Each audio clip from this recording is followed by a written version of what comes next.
হে বাইজিদ, এক রাতে তুমি একটি বিড়ালের বাচ্চাকে শীতে কাতর অবস্থায় দেখে তার প্রতি সদয় হয়েছ এবং স্বীয় লেফের মধ্যে তার স্থান করে দিয়েছ।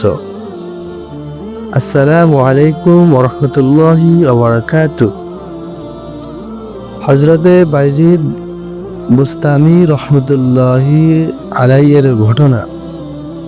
হযরতে বাইজিদ বুস্তামি রহমতুল্লাহি আলাই ইন্তেকাল করলে জৈনিক ব্যক্তি তাকে স্বপ্নে দেখে জিজ্ঞাসা করলেন, হযরত, আল্লাহ তাআলা আপনার সহিত কিরূপ আচরণ করেছেন?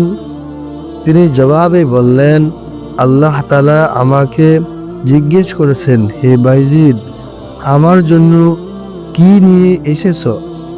আমি তখন ভাবলাম,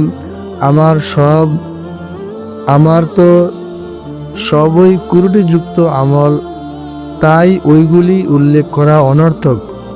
তবে আমি তো মুসলমান, তাই আমার তাওহীদের বিশ্বাস তো পরিপূর্ণ ছিল, ইহাই পেশ করি। সুতরাং জবাব দিলাম, আমি খাঁটি তাওহীদ নিয়ে এসেছি, অর্থাৎ আল্লাহর সহিত কখনো কাউকে শরীক করিনি। আল্লাহ তাআলা এরশাদ করলেন, আমা তাযকুরু লাইলাতাল লাবান, দুধ পান করার সময়ের কথা কি ভুলে গেছ? অর্থাৎ যে রাত্রিতে তুমি দুধ পান করেছিলে সে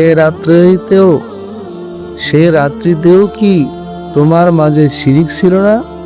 এখানে একটি বিশেষ ঘটনার প্রতি ইশারা করা হয়েছে। ঘটনাটি নিম্নরূপ। একবারে হযরতে বাইজিদ বুস্তামি রহমতুল্লাহি আলাইহি দুধ পান করার পর পেটে ব্যথা অনুভব করলেন।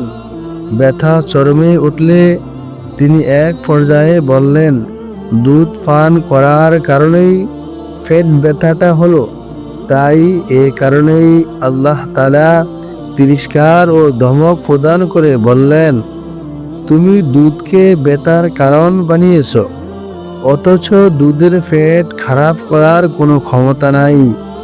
এটাই কি ওই তাওহীদ যা তুমি আমার নিকট আগ্রহের সহিত প্রকাশ করেছ? এতদ শ্রবণে বাইজিদ বুস্তামি রহমতুল্লাহি আলাইহি হতবুদ্ধি ও বিহ্বল হয়ে পড়লেন।